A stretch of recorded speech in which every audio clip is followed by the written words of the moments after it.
जाके ले आइलू हो। कहवा से हरिहर फलवा जाके ले आइलू हो। केकरा खातिर ये भौजी छठ पर्व कैलू हो। केकरा खातिर ये भौजी छठ पर्व कैलू हो।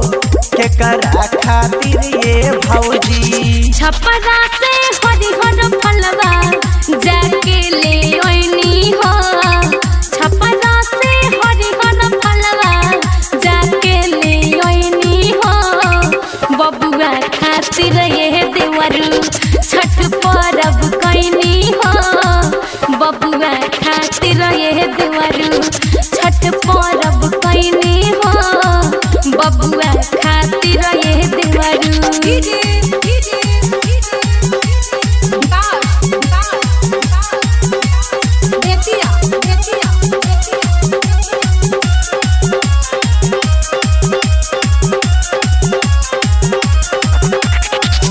केकरा खातिर ये भौजी अंगना तू निपलू हो।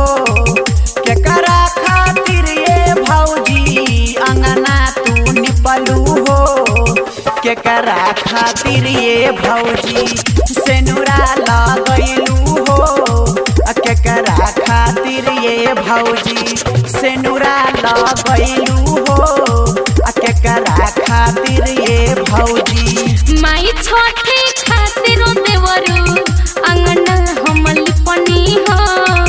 माई छोटे खातिर देवरू अंगना हम लिपनी हो। सैया मोर खातिर सेनुरा लगैनी हो। सैया मोर खातिर सेनुरा लगैनी हो। सैया मोर खातिर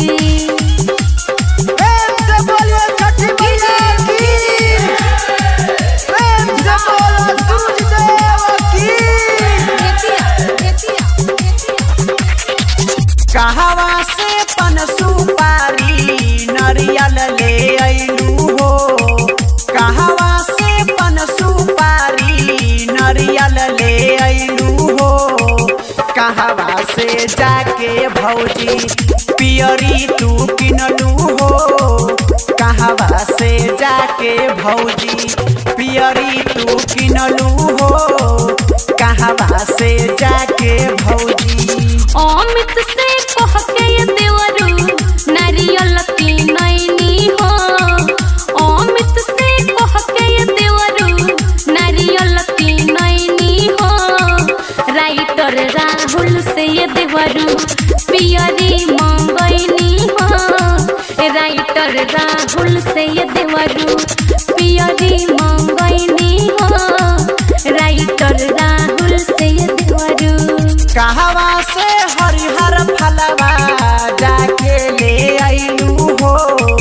कहवा से हरिहर फलवा जाके ले आइलू हो। केकरा खातिर ये भौजी छठ पर्व कैलू हो।